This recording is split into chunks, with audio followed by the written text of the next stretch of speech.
Welcome back, my students, to a brand new episode of Comic Class. In today's lesson, guys, we're looking at Stanley and Steve Ditko's The Amazing Spider-Man issue 29, Never Step on a Scorpion. And yeah, this marks the return of the Scorpion to the Spider-Man Stanley's Ditko run, and it's going to be a pretty interesting stories. Without further ado, let's jump right into today's story. Let's go. So this story basically starts off showing us that Peter Parker is basically getting, I guess, all of his stuff that he had in the pawn shop. He's basically getting like a loan, I guess, from the bank or something like that.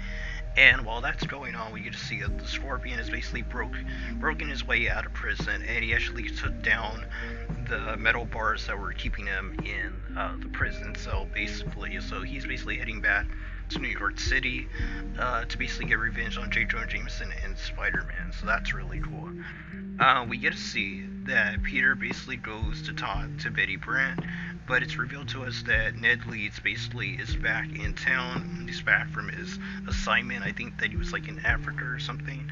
And yeah, so he's basically back and is hitting it up with Betty yet again, causing Peter to feel a little jealous and kind of like lost in his way.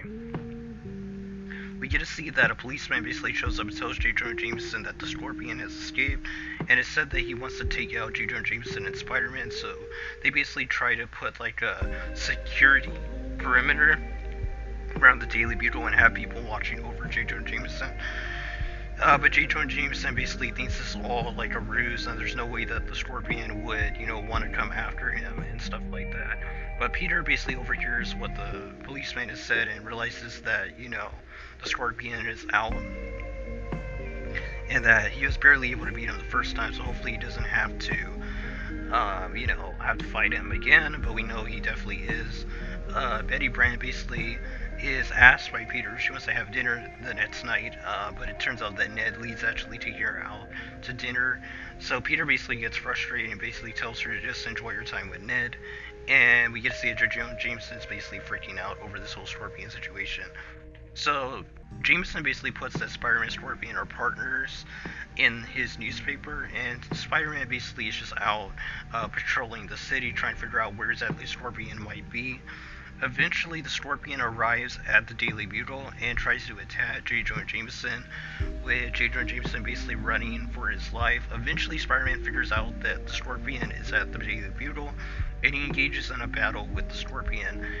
Ned Leeds takes this time to talk to Spider-Man, basically tells him that he'll protect Betty from danger, and even tries to give Spider-Man some tips on how to fight against the Scorpion, where, Peter's just getting frustrated with Ned Leeds. Being this great man, basically. He doesn't want to like him, but he's just, putting Betty first. And he even tells Ned, to basically shut up after he keeps telling him on, how to fight the Scorpion.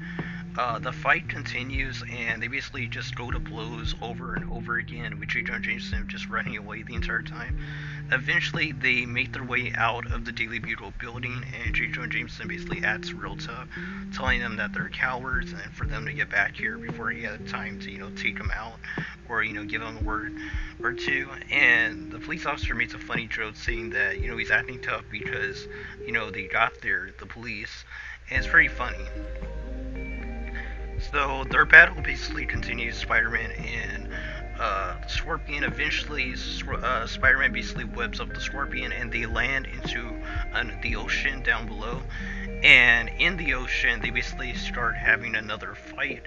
And the Scorpion is basically really in his element during this fight scene, but eventually Spider-Man's able to use some webbing that he created to be able to handle being in the water and not dissolve, apparently with the water, and he's able to capture Scorpion in this web, and apparently he's able to, hold Scorpion this time. Last time they fought, he basically just ripped out of Spider-Man's webbing. This shows that Spider-Man's getting a little smarter in how he's utilizing his webbing and what he's making it out of for certain opponents. And I really enjoy that about the Ditko version of Spider-Man, that he's very smart and does use his intellect to basically try to win his battles. The issue ends with Peter basically trying to call Betty, and Ned basically tells Peter that she's basically kind of like a little like rocked by what happened with Scorpion and Daily Bugle. So he's taking care of her basically at her apartment with her and her friends. with the doctor basically saying that they don't want Betty, going out anywhere and stuff like that. So she's gonna take some rest days.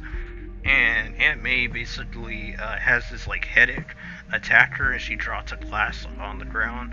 Peter comes to ask what's wrong, but Aunt May doesn't tell him that she's feeling ill lately. And this illness will be revealed in the next issue, I believe. And it's definitely leading up into probably the biggest story arc in the Steve Ditko Stan Lee run.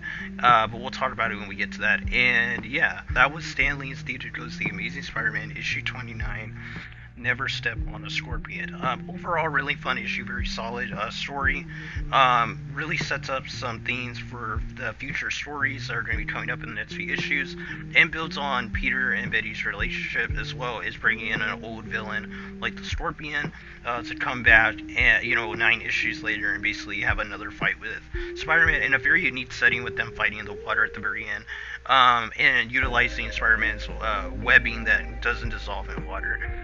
So we got a new set of webbing, and overall very unique fight scene, and a really fun villain to see go up against Spider-Man in these early issues of the Stan Lee and Steve Ditko run. And yeah, Spider-Man, in the very beginning with the Stan Lee Steve Ditko run early issues, had a lot of interesting battles, and he uses a lot of his intellect during his battles. And I really enjoy that about Spider-Man's character, and hopefully we see that moving forward into the John Romita era when we get to that. But yeah, until next video, guys, where we look at issue 30.